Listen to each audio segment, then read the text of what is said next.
खबर की, जहां 4 आतंकियों को लेकर एक बड़ा खुलासा हुआ है।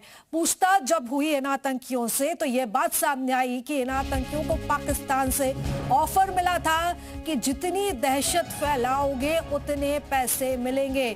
चारों ने बाइक में आग लगाकर रिहर्सल की थी। वीडियो पाकिस्तानी हैंडलर्स को भेजी गई थी। हर रिहर्सल पर मिलते थे 12,000 रुपए। चारों को शाकिब ही निर्देश देता था। चारों आतंकी VPN का इस्तेमाल करते थे। AK-47 के साथ तस्वीर मिली थी।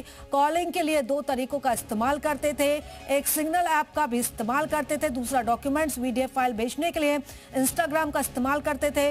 यूट्यूब की सर्च हिस्ट्री में लिखा मिला केमिकल बम कैसे बनाया जाता है।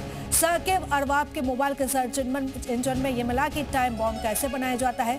सटीक निशाना लगाने की टेक्निक क्या है, ये सब कुछ सर्च हिस्ट्री से सामने आया। यानी कि पूरी तैयारी की जा रही थी, पूरी प्लानिंग की जा रही थी। और इस खबर पर ज्यादा जानकारी लेंगे, हमारे सहयोगी मयूर हमारे साथ जुड़ चुके हैं। मयूर, देखिए यहाँ पर टारगेट पर कई इलाके थे और इसी के साथ साथ बड़ी बात यह है कि भारत के अंदर कई जगहों को दहलाने की कोशिश की जा रही थी। पूरी तैयारी थी, पूरी प्लानिंग थी और उसी प्लानिंग के तहत बस इसे अंजाम देना था, लेकिन समय रहते इस पूरी साजिश को नाकाम कर दिया गया।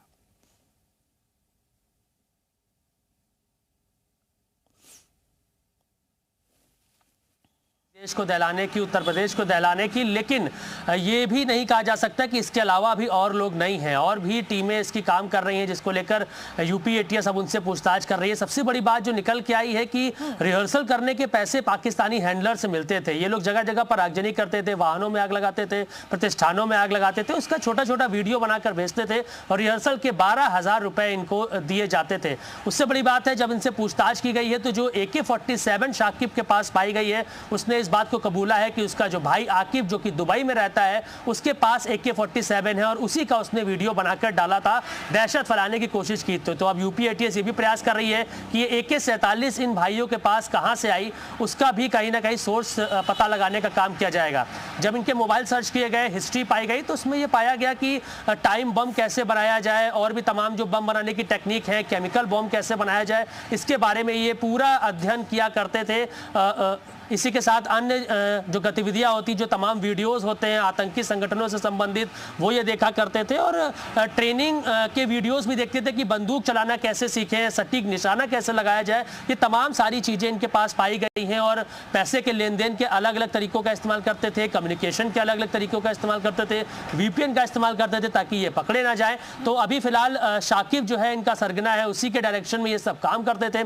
तो पूछताछ इनसे की जा रही है और इसमें कोई दो राय नहीं है। अभी इसमें और भी लोग सामने आएंगे और भी जो इसकी टीमें हैं, पूरा नेक्सस है जो देश भर में काम कर रहा है, दहशत फैलाने का काम कर रहा है। और जो पाकिस्तानी हैंडलर्स इसके जो आका पाकिस्तान में बैठे हैं, लगातार उनसे संपर्क भी हो रहा है। तो ऐसे में अभी और भी नंबर ट्रेस किए जाएंगे और लोग भी अभी पकड़ में जब आएंगे तो उससे और भी बड़े बड़े खुलासे होने बाकी है। बिल्कुल मयूर, और सबसे बड़ी बात यह है कि ना सिर्फ उत्तर प्रदेश बल्कि दिल्ली और अन्य राज्यों तक ये पूरा नेटवर्क फैला रह सकता है। हालांकि अब इस मामले में खुलासे होने बाकी हैं। बने रहिएगा मयूर, आप हमारे साथ लौटती हूं मैं और भी खबरों पर आपसे विस्तार से जानकारी दूंगी। इधर आतंकी साजिश के जरिए देश को दहलाने की साजिश करने वाले 4 संदिग्ध यूपी ATS के शिकंजे में है और इस साजिश के मास्टरमाइंड साकिब को लेकर अब बड़े खुलासे हो रहे हैं।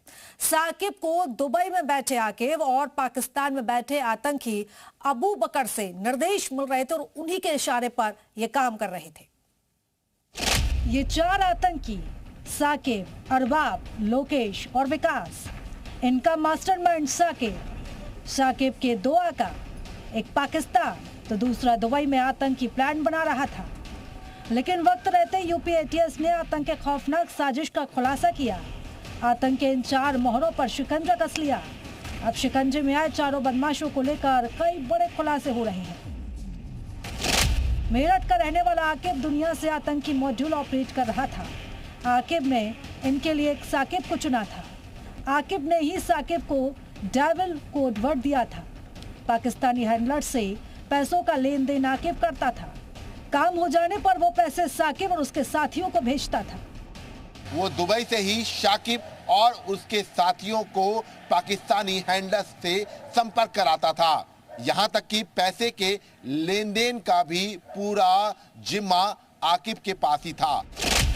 दूसरी ओर साकिब पाकिस्तान में बैठे आतंकी अबू बकर से संपर्क में था। अबू बकर ने साकिब को कई लोकेशन शेयर की। दिल्ली, पश्चिमी यूपी के कई इलाके टारगेट पर थे।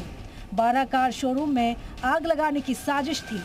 4 मार्च को बिजनौर में पिकअप में आग लगाई गई थी, जिसका वीडियो साकिब ने अबू बकर को भेजा था। अबू बकर ने बड़ी घटना को अंजाम देने के लिए कहा। ये लखनऊ के रेलवे स्टेशन के पास रेलवे सिग्नल और रेलवे की संपत्तियों को आगजनी और विस्फोट के जरिए नुकसान पहुंचाने जा रहे थे।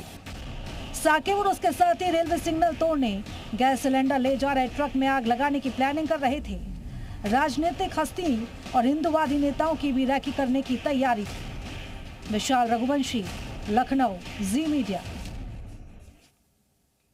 और लखनऊ से जुड़े संदिग्ध आतंकी के मामले में बड़ी कार्रवाई हुई। बिजनौर के दरोगा सत्येंद्र मलिक को सस्पेंड कर दिया गया, जबकि नजीबाबाद के सीओ नितेश प्रताप सिंह को हटा दिया गया। आरोप है कि आकिब नामक संदिग्ध के AK-47 ग्रेनेड के साथ वायरल वीडियो को दरोगा ने खिलौना बताकर फाइनल रिपोर्ट लगा दी थी। जांच में सामने आया है कि दुबई से ISI हैंडलर्स के साथ वीडियो कॉल का मामला भी जुड़ा था। पुलिस के फोन पर पूछताछ कर क्लीन चिट देने पर अब कार्रवाई अब और भी ज्यादा तेज हो चुकी है।